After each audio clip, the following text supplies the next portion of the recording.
Today, we are unpacking a truly sweeping timeline. I mean, we are looking at a political career that spans an incredible 50 years of American history. We're going to explore the life and public service of Joseph R. Biden Jr., tracing his path from his earliest days in local politics all the way to the highest office in the land. So, let's dive right in. Okay, let's dive into this. Here is our roadmap. We're going to cover his rise and sudden tragedy, his decades in the Senate, the vice presidency, his own presidency and domestic policy, and finally his time on the world stage and his final bow. Part 1. Rise and Sudden Tragedy. So, born in Scranton, Pennsylvania, back in 1942, the Biden family actually moved to Delaware about a decade later, and that is where he really built his foundation. He eventually graduated from Syracuse Law School, but the real pivot point, that happened in 1972. At just 29 years old, which is incredibly young for this, he achieved a massive political victory and was elected to the United States Senate. But you know, that incredible moment of political triumph was almost immediately shattered by unimaginable personal loss. Literally just weeks after that 1972 election, his wife Nelia and his infant daughter Naomi were killed in a tragic car accident. That same crash also seriously injured their two young sons, Beau and Hunter. Because of this awful tragedy, his entry into Washington was completely unprecedented. Instead of heading to the Capitol, he actually took the oath of office right there at the hospital bedside of his sons. And to make sure he could stay close to his boys, he started commuting to Washington by train, a daily practice he ended up maintaining throughout his entire Senate career. Moving forward, we definitely see a period of rebuilding. In 1977, he married Jill Jacobs. Together, they raised Beau and Hunter. And then in 1980, the family grew again when they welcomed a daughter, Ashley. This really established the core family structure that would stand right alongside him for the rest of his public career. Let's move to and see how this builds into Part 2. Decades in the Senate. 36. I really want this number to sink in for a second. He served 36 continuous years representing Delaware in the U.S. Senate. That carries immense historical weight, and it gave him a literal front-row seat to countless different eras of American politics. And this brilliantly illustrates exactly where he spent that time and influence. Over those decades, his impact was really split between two massive spheres. Domestically, serving as both chairman and ranking member of the Judiciary Committee, he was highly recognized for his work on criminal justice, spearheading the 1994 Crime Act and the Violence Against Women Act. And internationally, he wielded similar power on the Foreign Relations Committee, playing a pivotal role in shaping U.S. foreign policy. Which leads us into Part 3, the vice presidency. In 2008, presidential candidate Barack Obama tapped Biden to be his running mate, and they won the election that November. As vice president, his portfolio was substantial.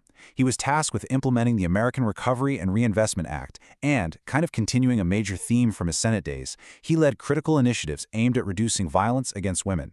But one of his absolute most notable executive initiatives was born out of yet another profound personal tragedy. Following the devastating death of his son, Beau, from brain cancer, Vice President Biden initiated the Cancer Moonshot Program. It's a really striking example of a terrible family loss motivating a massive, high-level push to accelerate medical research for everyone. Then, as his 2 terms as vice president were wrapping up, he received an incredibly prestigious honor. On January 12, 2017, President Obama surprised him with the Presidential Medal of Freedom. It recognized his decades of public service, and at the time, marked what pretty much everyone assumed was the final capstone of a very long career. But it wasn't the capstone. Part 4, the presidency and domestic policy. Now, what's really interesting about this is the sheer number of historic firsts represented by this newly elected ticket. After a brief period away from public office, he made a historic return to defeat President Donald J. Trump in 2020. Biden became the very first president from Delaware, and only the second Roman Catholic president in U.S. history.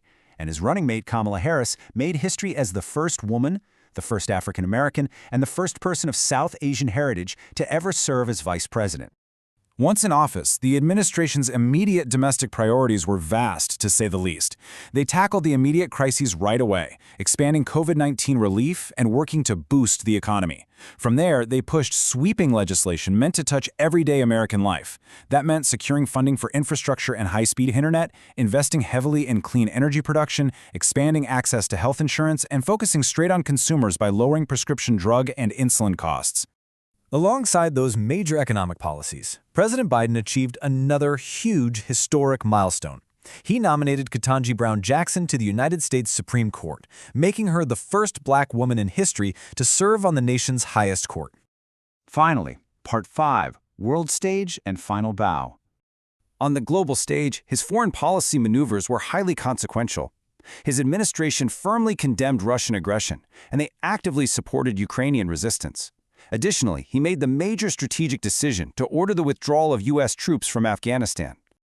So, the crucial point here is the dual reality of that final decision. On one hand, the Afghanistan withdrawal officially ended America's longest war. However, the execution of the operation and the subsequent fallout were heavily criticized. It stands today as a very complex and highly debated pillar of his foreign policy record. And that brings us to the end of his executive timeline. From his election as vice president in 2008 to the presidency in 2020, it all culminated in a historic exit. In July 2024, President Biden officially withdrew from the presidential race. He chose to support Vice President Harris as the nominee, capping off his time in presidential campaigns. From a 29-year-old taking the Senate oath in a hospital room, all the way to an octogenarian navigating global conflicts and pushing sweeping legislation, it is an incredibly sprawling timeline. So, how will history ultimately judge a half-century in public service? It's a massive question to explore that history even further. Thanks so much for learning with me today.